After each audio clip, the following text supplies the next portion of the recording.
starting that conversation, which is so important for women out there. So joining us today is Tracy Milgram, the founder of BRCA Strong, and also ovarian cancer survivor Alicia Gutierrez. Yes. So nice to have both of you Thank here. you. And we love to hear a story too on how getting annual checkups really are so beneficial.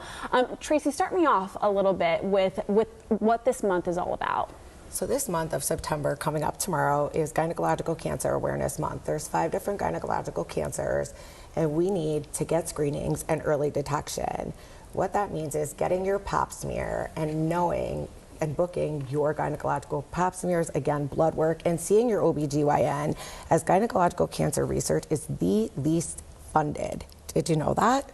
Well, I would think that because it's not something you hear so much about. We hear about Breast Cancer Awareness Month a lot and other Cancer Awareness Month, but not so much this one, and which is so wonderful that we actually have a survivor story here. Alicia, tell me a little bit about your story. I was diagnosed at the age of 61. I'm 2 years in survivorship. I'm in remission.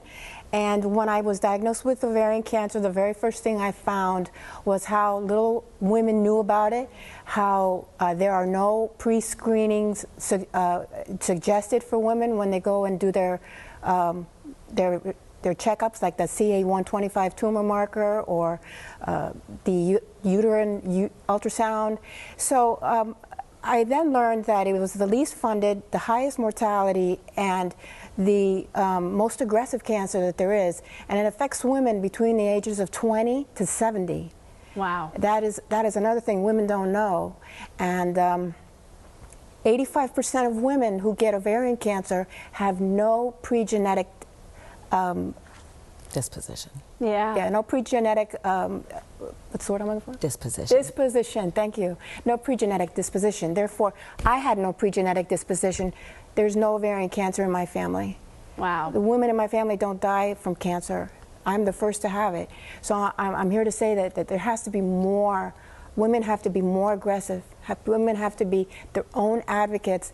Doctors are not going to suggest things to them. They have to know what screenings are available to them, and they have to request them. They have to demand them. And if they're not comfortable with their doctor, they need to find someone who sees them and who hears them, and someone that they feel comfortable with, and be their best advocate. So what is the best way to stay on top of it? How often should we be seeing our doctors? What tests should we be asking for? So you should be seen once a year by your OBGYN, starting at the age of 18 and older. Some women are seen younger, varying on their condition, and really demanding that pap smear. And if you feel something, say something. If you're having signs of bloating, if you're having abnormal bleeding, keep that in mind and question your doctor. And if you can't get answers, like Alicia said, follow up and get a second opinion. You take control. Right. For the women that are underinsured and uninsured, contact different communities for free exams. You can get free pap smears, and you can get free HPV testing.